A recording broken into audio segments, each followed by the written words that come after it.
দর্শক, প্রথম ম্যাচে 7 আপ আর দ্বিতীয় ম্যাচে বাপরে বাপ, র্যাঙ্কিং এ 30 নাম্বার থাকা আইভরি কোস্টের সাথে জয় পেতে রীতিমতো মাথার ঘাম পায়ে ছড়াতে হয়েছে 4বারের বিশ্ব চ্যাম্পিয়নদের।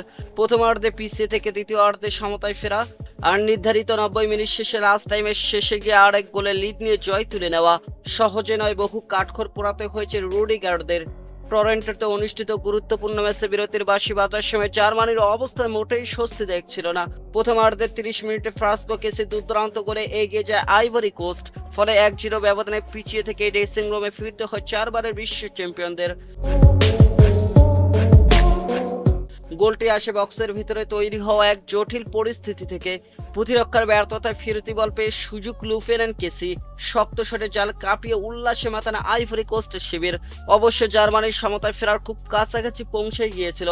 কাই হাভার্টজ বল জালে পাঠিয়ে উদযাপন শুরু করেছিলেন, কিন্তু ভিডিও পর্যালোচনার পরে দেখা যায় আক্রমণ গড়ে ওঠার আগে আইভরি কোস্টের ডিফেন্ডার ইমানুয়েল আকবাদুর ওপর ফাউল হয়েছে, ফলে গোল বাতিল করে রেফারি। প্রথম ম্যাচে কুরাশাওকে 7-1 বলে বিধ্বস্ত করা জার্মানির সামনে ছিল টানা 2 জয়ের বিরল সুযোগ, কিন্তু প্রথম 45 মিনিট শেষে তারা কঠিন পরীক্ষার মুখে পড়ে। প্রথমার্ধ শেষে হতাশা নিয়ে মাঠ ছাড়া দলটার প্রতি তখনও প্রত্যাশা ছিল দ্বিতীয়ার্ধে তারা ঘুরে দাঁড়াবে। ভক্তদের হতাশ করেনি দলটা। ম্যাচের 66 মিনিটে দিনিস উনদাবের অসাধারণ গোলে সমতায় ফিরে 4বারের বিশ্ব চ্যাম্পিয়নরা। মুহূর্তে পুরো স্টেডিয়ামে ফেটে পড়ে উল্লাসে। এরপরে হাড্ডাহাড্ডি লড়াই চালিয়ে গেছে দুদল। তবে নির্ধারিত 90 মিনিটের পরে লাস্ট টাইমের শেষ সময় দিনেশ উনদাবের গোলে লিড নিয়ে 2-1 গোলে জয় পায় দলটি।